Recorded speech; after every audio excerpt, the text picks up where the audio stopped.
filmmakers are storytellers, regardless of the genre or format they prefer to work in. Be it a narrative feature film, a documentary, or even a stale workplace training video, the filmmaker has an inescapable duty to create meaning through the images he or she captures, and in the manner in which they are strung together. The art of motion pictures is the art of shuffling a stack of moving postcards, in just such a way so as to reveal the interior dramas or comedies that run through them. As a previous episode mentioned, director Terrence Malick immediately distinguishes himself in that he is not so much a storyteller as he is a story seeker, using the filmmaking process as a way for the story to gradually reveal itself to him rather than impose his preconceived vision upon it.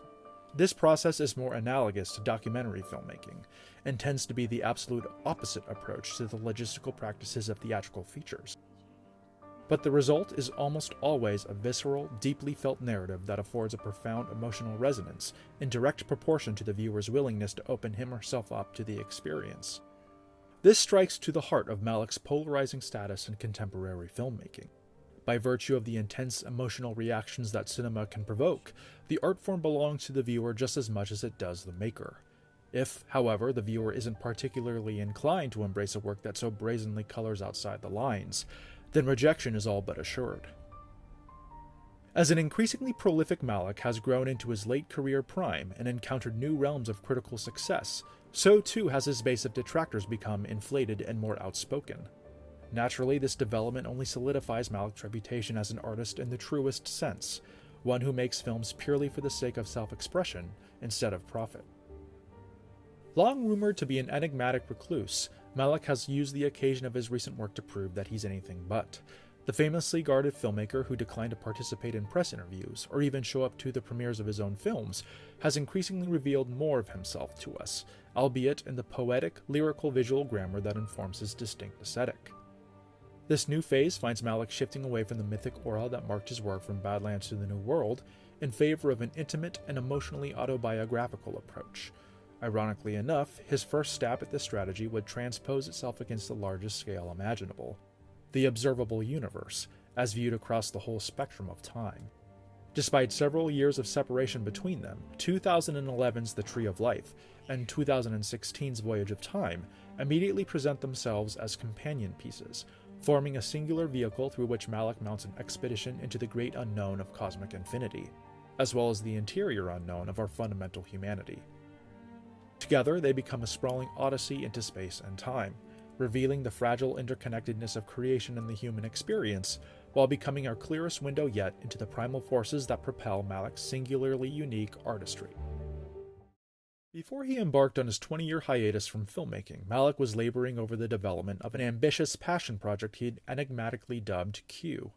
The success of 1978's Days of Heaven had set him up to develop anything he wanted, and said effort would take the form of a sprawling meditation on life, death, and rebirth, albeit transposed against the infinite timescale of the cosmos.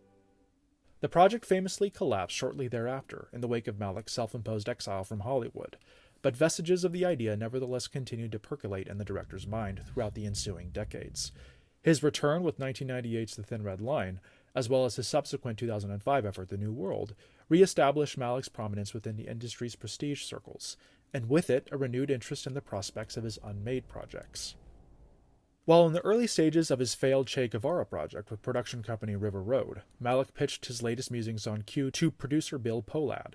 Pohlad reportedly expressed his wariness about Malick's quote-unquote crazy idea, but as the project took further shape, he found himself so enamored with it he would later provide the financing.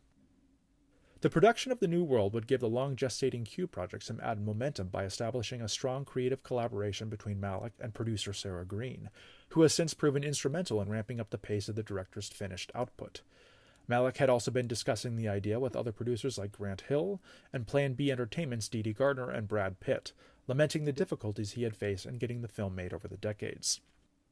Finally, after nearly 30 years of troubled development, Q's imminent production was announced to the world in 2005 as The Tree of Life. Naturally, the trade announcement was by no means the end of Malick's production woes. Numerous prep challenges delayed the shoot by several years, as did a revolving door of attachments that reportedly included the likes of Colin Farrell, Mel Gibson, and the late Heath Ledger. The Tree of Life finally went before cameras in 2008, when producer Brad Pitt decided to take on the critical role that they had so much trouble filling, that being Mr. O'Brien, one of the three figureheads of Malick's narrative. The Tree of Life represents the perfection of an approach that Malick had cultivated since Days of Heaven, weaving an impressionistic tapestry of image, narration, and music that guides a stirring meditation on creation's inherent divinity. The story unfolds over the entire course of time itself, beginning with the Big Bang and ending with a vision of the inevitable heat death of the universe. Similarly, the scope oscillates wildly, ballooning to an infinite cosmic scale just before collapsing to the most intimate cellular level. In this context, Malick introduces two anchoring narratives that run parallel, both revealing intimate autobiographical details about the director even as they focus on a man named Jack grappling with the natural forces of growth and decline. The first narrative essentially mirrors Malick's own upbringing in 1950s Austin, Texas, finding the O'Brien family living in the suburbs of Waco. The prepubescent Jack, played here by newcomer Hunter McCracken, is a moody, temperamental boy grappling with the trials and tribulations of boyhood, while caught between the opposing forces of his mother and father, the way of grace versus the way of nature. Pitt's nuanced, haunted performance as Jack's father, Mr. O'Brien, represents nature, stoic, unforgiving, evolutionary, and a survival of the fittest sense. Like Malick's own father, Mr. O'Brien is a geologist who works for an oil company, having fallen back on a conventional career when his love of music proved unable to provide for his family. Both Mr. O'Brien and Malick's father would later fill that void by playing the organ at church, a development that likely conflated music with spirituality in Malick's young mind. You'll be grown before that tree is tall. Jessica Chastain delivers her breakout performance here as Mrs. O'Brien, signifying the opposing force of Grace by way of her soulful sensitivity and maternal compassion. She is a source of comfort for the three O'Brien boys, becoming a place of refuge in the face of Mr. O'Brien's tempestuous moods, which manifests in explosive displays of biblical fury and brute strength. Jack's dynamic with his two brothers echoes Malick's own, focusing acutely on the boy's relationship to his younger brother R.L. Played by Laramie Epler, R.L. is a fictional stand-in for Malick's brother Larry, a sensitive, withdrawn boy who shares his father's love for music and meets an untimely off-screen end as a teenager. It's implied that this end is due to a car accident, and not suicide as it actually was for Larry. However, a car accident was how Malick's other brother Chris met his untimely end. Ty Sheridan, making his film debut here as the youngest O'Brien boy, Steve, serves as Chris's stand-in. However, Malick's theatrical cut affords Sheridan scant time for his own development, turning him into a third wheel with little to add to the proceedings beyond his autobiographical importance. Rendered in fleeting images that flash like memory, this thread chronicles formative moments from Jack's boyhood, his birth, the birth of his brothers, the discovery of disease, decay, and death, the introduction of complicated adult emotions like jealousy, contempt, and lust, and ultimately ending with Jack and his family moving away from his childhood home. The Tree of Life's second thread finds Jack all grown up, working as an architect and living in modern-day Dallas. The thin red line Sean Penn serves a second tour of duty for Malick here, imbuing the adult Jack with a quiet, haunted pathos that splits the difference between Pitt and Chastain's opposing energies. This storyline is far less defined than the 1950s thread, finding Jack on the anniversary of R.L.'s death, caught in the grips of his memories while aimlessly wandering his cavernous modern home and sleek, airy office. He begins the day lighting a candle in memory of his late brother, and ends it with an impressionistic vision of a kind of afterlife where he's reunited with his family amidst a crowd of searching souls. Penn's storyline admittedly feels a bit underdeveloped. Indeed, Penn has publicly spoken at length about his disappointment in a final product that doesn't quite seem to know what to do with the character, beyond using him as a framing device for the 1950s storyline. The general idea connects to the creation sequences in the childhood plot well enough, but feels incomplete on its own.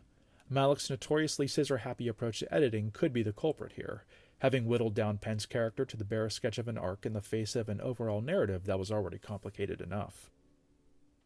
That said, the danger of Penn scenes remaining on the cutting room floor has been eliminated, thanks to the 2018 release of an extended cut of The Tree of Life, commissioned and released by the Criterion Collection.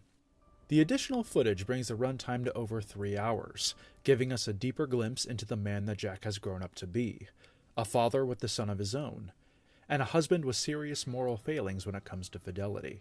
The extended cut doesn't necessarily reveal a different story, but it does add some vital new moments that give us a deeper understanding of young Jack's development, and the inner tumult he feels at being caught between nature's compassion and fury. These extra 50 minutes better tie into the cosmic creation sequences by offering a more thorough portrait of the circle of life. The inclusion of new information about Mr. O'Brien's own father further shades Pitt's performance with complexity. No longer just a stern, tempestuous disciplinarian, the extended cut reveals Mr. O'Brien to be a rather sad, even pathetic character. He's so deathly afraid of replicating the failings of a father he regards as weak and ineffectual that he stumbles into entirely different failures of his own making. The cumulative effect conveyed by the extended cut is that this internal struggle has been going on for centuries, indeed since the beginning of creation itself, and will continue long after we're gone. Of Malick's post-hiatus output, The Tree of Life is easily his most celebrated and well-received, despite casual moviegoers being so confused about its elliptical snapshot style of storytelling that theaters had to post physical signs explaining that its enigmatic nature was intentional. Contrary to, well, nearly every other filmmaker who ever lived, Malick's films routinely spend years in post-production while he exactingly tinkers with his edits. Having missed its initial 2009 and 2010 release dates, The Tree of Life proved no different, finally premiering in competition at the 2011 Cannes Film Festival and taking home the Palme d'Or, one of the most prestigious prizes in all of cinema. The mixed nature of early reviews soon gave way to the film's rapturous embrace by prominent critics, who regarded it as nothing less than Malick's crowning achievement as a filmmaker.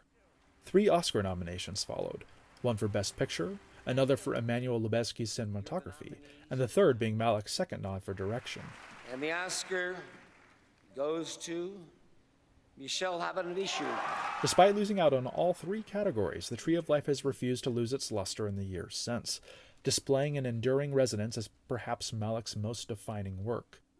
His soulful sensitivity imbues the final product with the palpable vitality of life itself, proving that the visual language of cinema is still evolving, and that a century-old medium still possesses untold secrets and boundless opportunities, containing nothing less in its potential than the scope of the heavens.